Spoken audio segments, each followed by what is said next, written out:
प्रयागराज में जाने से शरीर की गंदगी साफ हो सकती है, लेकिन मन की गंदगी थोड़ी साफ हो जाएगी भाई। लेकिन एक महात्मा जी है, एक महात्मा जी है, उनका नाम है अभिमुक्तेश्वरानंद। क्या नाम? अभिमुक्तेश्वरानंद। और ये शंकराचार्य के पद पर बैठे। किसके पद पर? शंकराचार्य के पद पर बैठे। अब इनका बयान क्या है, इनका कहना क्या है? ये कहते हैं कि भाई कुंभ में वही व्यक्ति आएंगे जिनकी मान्यता ये है कि कुंभ में नहाने से सारा पाप धुल जाए। बाकी जो ये नहीं मानते हैं कि गंगा नहाने से, कुंभ नहाने से पाप नहीं धुलेगा, उनको यहाँ आने की जरूरत नहीं है। उसमें आर्य समाजी भी हैं जो ऐसा मानते हैं कि गंगा नहाने से, कुंभ नहाने से पाप धुलता नहीं, वो भी यहाँ पर ना आए। अब उन महापुरुष से पूछना चाहिए कि महाराज, ये पाप बाहर से होता है कि अंदर से होता है? सवाल है कि नहीं? बिल्कुल है। आज जब धोने के लिए जाएंगे तो ये पानी अंदर से जाए, अंदर की ओर जाएगा कि बाहर के शरीर को धोएगा? हाँ जी माता जी बताओ, सही सही बताओ। बाहर के शरीर को धोएगा। तो गंदगी बाहर की साफ होगी कि अंदर की साफ होगी? तो फिर उन्होंने कैसे, लगता है कोई नशा किया है क्या? लग रहा है कोई नशे में बोल रहे हैं। अरे बाहर का जल से तो शुद्धि संभव है कुछ देर के लिए, फिर गंदगी लग जाएगी, लेकिन अंतःकरण की गंदगी गंगा, यमुना, नर्मदा, सरस्वती, कृष्णा, कावेरी, कहीं नहा लो, कहीं साफ होना तो है नहीं। अरे बाप पाप धुलने की, तो महाराज आप पाप धुलने वाली ही बात कर रहे हैं, तो क्यों ना ऐसा कर दिया जाए कि भारत के जितने भी खूंखार कैदी हैं, जेल में कैद हैं कि नहीं है जी? एक से बड़े बड़े हैं कि नहीं है? उसमें आतंकवादी भी है ना? उन सबको जेल से बाहर कर दिया जाए, आज सबको ले जाके कुंभ में डुबका डुबका करके नहवा दिया जाए, ताकि उनका पाप क्या हो जाए? धुल जाए, उनको छोड़ दिया जाए। तो बताइए पाप धुल जाएगा? हाँ जी नहीं। हाँ जी प्रधान जी, थोड़ा सा तो धुल जाएगा। अरे क्या थोड़ा भी नहीं धुलेगा, वो बाहर का शरीर तो धुल जाएगा, लेकिन गारंटी नहीं है कि अंदर के विचार पवित्र हो। इसलिए दुनिया वालों कहाँ भटक रहे हो? वेद की शरण में आओ, तब वेदना कम होगी। इन गुरु घंटालों के चक्कर में जाओगे तो वेदना बढ़ जाएगी, दुख बढ़ जाएगा। ये सीधे यही कहेंगे पाप कितना भी कर लो, कुंभ नहा लो, पाप माफ। प्रश्न तो ये भी उठेगा कि यदि पाप माफ हो जाएगा तो पाप बढ़ेगा कि घटेगा जी? यजदत्त जी कुछ नहीं बोल रहे हैं। बढ़ेगा ना? थोड़ा बढ़ेगा कि ज्यादा बढ़ेगा? ज्यादा बढ़ेगा। सवाल फिर उत्पन्न हो जाएगा कि बताइए जी दोषी कौन होगा, पाप करने वाला कि पाप माफ करने वाला? पाप माफ करने वाला। अगर वो माफ नहीं करता तो ये पाप कैसे करता? अगर उसको कठोर दंड दिया जाता तो पाप रुकना संभव था, लेकिन इसने क्या कर दिया? माफ के बढ़ा दिया। भाई आप में और मुसलमान ईसाइयों में क्या रह गया? ईसाई मुसलमानों का खुदा भी पाप माफ कर देता है। तोबा तोबा तोबा कर दो, पाप चाहे किसी का गला रेत दो, बस क्या कर दो जी? 3 शब्द बोल दो, तोबा तोबा, सब पाप। तो आप में भी तो वही है, डुबकी लगा लो पाप माफ। लेकिन नहीं, वेद कहता है ये भूल में मत रहना। पक्वारम पक्वा पुनराविशाति, जो तुमने किया है उसका सजा तो तुम्हें भोगना हाँ, पथिक जी ने एक पंक्ति लिखा है ना कि कण कण में बसा प्रभु देख रहा, चाहे पुण्य करो चाहे पाप करो, कोई उसके नजर से बच ना सका, चाहे पुण्य करो चाहे पाप करो। हाँ, चाहे पुण्य करो चाहे पाप करो। अगली पंक्ति इससे भी दमदार लिख दी, इस दुनिया में कृत कर्मों का अधिकार मिला है जमाने में, कर्मों में स्वतंत्र रहा है मगर परतंत्र सदा फल पाने नहीं, मिलता है सभी को अपना किया, चाहे पुण्य करो चाहे पाप करो। अपना किया लेकिन ये बात जल्दी समझ में आएगी नहीं, इतना आसान नहीं है। इसके लिए तो जाना पड़ेगा पावकाना सरस्वती, वो सरस्वती के पास जाना पड़ेगा जो पवित्र करने वाली है। और वो क्या करेगी, वाजे भी वाजनी बती, वो ऐसी है कि वो ज्ञान ऐसी दे देगी कि जिस ज्ञान के द्वारा आत्म कल्याण, क्या होगा, आत्मकल्याण, आत्मकल्याण, दुनिया में सबसे बड़ा कल्याण है आत्म कल्याण।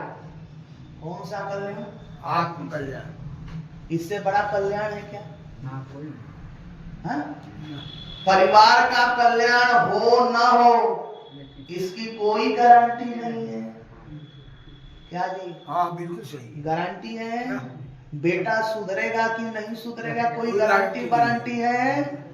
और तो और जो पत्नी के पीछे लगे सुधारने में, पत्नी सुधरेगी कि नहीं सुधरेगी कोई गारंटी है, कोई गारंटी नहीं है, क्या जी, कुछ चिंतन में ज्यादा लगे हैं, गारंटी कोई नहीं है। लेकिन हम सुधर जाएं इसकी पूरी गारंटी है। इसलिए ध्यान रखिए, ये दुनिया सुधरने वाली नहीं है। ना सुधरी थी और ना सुधरेगी। इस चक्कर में मत फंसिए कि दुनिया को सुधार देंगे, बेटे को सुधार देंगे, बहू को सुधार देंगे, पत्नी को सुधार देंगे, ये कोई सुधरने वाला। सुधरना तो अपने आप को है। दूसरे को प्रेरणा दे सकते हैं, क्या दे सकते हैं, प्रेरणा दे सकते हैं। हाँ जी, गलत कह रहे हैं कि सही? बिल्कुल सही है। आप समझा सकते हैं, ज्यादा अधिकार है तो थोड़ा धमका करके समझा सकते हैं, प्रेम से समझा सकते हैं। लेकिन कोई जरूरी नहीं है कि आपके धमकाने से, आपके प्रताड़ना से वो सुधर जाए, कोई जरूरी नहीं है। जरूरी तो तब होगा जब उसकी बुद्धि ठीक ठीक काम करेगी और उसका हानि लाभ समझेगा। और जब हानि लाभ समझ जाएगा ना, तो आपको भी बताने की जरूरत नहीं, वो स्वयं पवित्र हो जाएगा। हाँ जी, आज हम सभी दुखी किस लिए हैं? 99% हमारा दुख ये है कि दुनिया सुधरती नहीं है, दुख है ना। लेकिन सोचिए कि उस दुनिया सुधरे चाहे ना सुधरे, हम सुधरे हैं कि नहीं सुधरे हैं? अपना फिर में रहना चाहिए कि हम सुधर जाएं। यदि हम कुछ सुधर गए हैं तो उस दुनिया में कुछ तो हम उससे बेहतर हुए, और बाकी दुनिया की बात है। तो आपसे एक सवाल और भी है, आपसे क्या मेरे से भी है, कि दुनिया को आपने बनाया है कि परमात्मा ने बनाया है? परमात्मा ने बनाया। तो जो बनाया है उसको टेंशन ज्यादा होना चाहिए कि आपको टेंशन ज्यादा होना चाहिए? उनको टेंशन हाँ? होना चाहिए। तो परमात्मा को कोई टेंशन ही नहीं है। परमात्मा तो कह रहा है कि जो करना है कर, लेकिन ध्यान रखना बचने वाला नहीं है। हाँ, हमारे संविधान के विरुद्ध आचरण करेगा तो कहीं से बचने वाला। इसलिए आप दुनिया का टेंशन कम कीजिए, अपना टेंशन थोड़ा ज्यादा कीजिए। क्यों टेंशन ज्यादा कीजिए? क्योंकि आप भी ईश्वर की न्याय व्यवस्था में बचने वाले नहीं है, कोई नहीं है। और जब आप और हम बचने वाले नहीं हैं, तो हमें अपना क्या करना चाहिए? सुधार करना चाहिए। और सुधार कहाँ होगा? सरस्वती के पास। कौन सी सरस्वती? जो हंस पर बैठी है, मूर्ति बना है, उसके पास नहीं। वो तो मूर्ति है, वो क्या ज्ञान देगा भाई? एक सरस्वती वो सरस्वती है जो हमारे दिमाग के भीतर है, जो सही गलत के चिंतन में ये मदद करती है कि ये सही है और ये गलत। हाँ जी, मदद करती है कि नहीं करती है? बिल्कुल। और जब वो मदद करती है तो आप उसकी पूजा कीजिए। क्या कीजिए? पूजा। पूजा का मतलब उसकी बातों को मानिए। क्या कीजिए? बापू को अगर कह रही कि गलत है तो मत कीजिए, और कह रही है सही है तो क्या कीजिए। तो क्या हो जाएगा? आप पूजा करेंगे तो पवित्र हो जाएंगे, और पवित्र हो जाने के बाद क्या हो जाएगा? पावकानः सरस्वती वाजे भीर वाजनीवती यज्ञम वस्तु धियावतु। आपका जीवन यज्ञमय हो जाएगा। कैसा हो जाएगा? जीवन कैसा होना चाहिए? यज्ञमय होना चाहिए। अरे आपने इसमें जो डाला है, किस लिए डाला? सुगंधि फैलाने के लिए। किस लिए डाला है? पर्यावरण में सुगंधी हो, बीमारी कम हो, हर जगह सुगंधी सुगंधी फैले। ऐसे ही आपके जीवन से भी सुगंधी फैलेगी। क्या फैलेगी? सुगंध। अब वो सुगंधी किसकी होगी? परोपकार की। वो सुगंधी कैसी होगी? सेवा की। वो सुगंधी कैसी होगी? सहयोग की। वो सही सुगंधी कैसे होगी? दूसरे को सम्मान देने की। वो सुगंधी कैसे होगी? विनम्रता की। वो सुगंधी कैसे होगी? वो सुगंधी होगी सभी को समभाव देखने की। तो ये सुगंधी कोई कम है जी? हाँ? ये सेंट से भी जबरदस्त सुगंधी है। वो तो सुगंधी सेंट वाला कितने घंटा काम करेगा? 1-2 घंटा। कोई तो मैं सुन रहा हूँ कि 6-7 घंटा एक दिन भी काम करने वाला है। एक दिन वाला है ना, एक दिन काम करता है। और ये सुगंधी जीवन भर काम करेगी। कबीर जी ने कहा ना, जब हम जन्मे जगत में जग हसे हम रोए। कहा है ना, ऐसी करनी कर चलो जग रोए, जब हम हंसे जग रोए। ऐसी करनी करो ना भाई, कि हम जब दुनिया से विदा लें तो ये हमें रोना ना पड़े कि हमने अच्छा परोपकार की बगीचा नहीं लगाया, धर्म नहीं किया, सेवा नहीं किया, सत्कार नहीं किया, दूसरे के प्रति विनम्रता नहीं हुए। लोग कहते हैं भगवान की पूजा करते हैं। हाँ बिल्कुल करते हैं। हम भगवान की पूजा जगह जगह करते हैं। जब गरीब को देखते हैं तो फिर समझते हैं कि इसके अंदर भी हमारा भगवान है, उसको सहयोग की जरूरत है। तो उसकी पूजा क्या है? सहयोग कर लो। एक विद्यार्थी है, आता है, उसकी पूजा करनी है, उसे सही बताना, सही पढ़ाना, ताकि वो ज्ञान से आलोकित हो जाए। किसकी पूजा है? भगवान की पूजा है। तो हम भगवान की पूजा करें, लेकिन सही ढंग से। कैसे ढंग से? हाँ, एक मंदिर के बाहर भिखारी बैठा था, भीख मांग रहा था। भीख मांगते मांगते उसके दिमाग में एक बात आ गई, भाई मैं इनसे क्यों भीख मांगी? तो सारे के सारे भिखारी हैं। क्या है?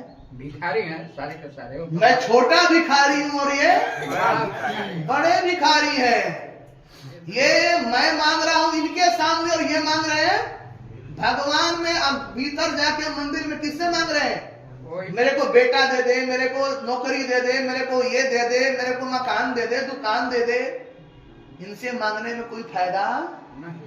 अगर मांगना है तो उस परम पिता परमात्मा से मांग, जो जगत का पति है।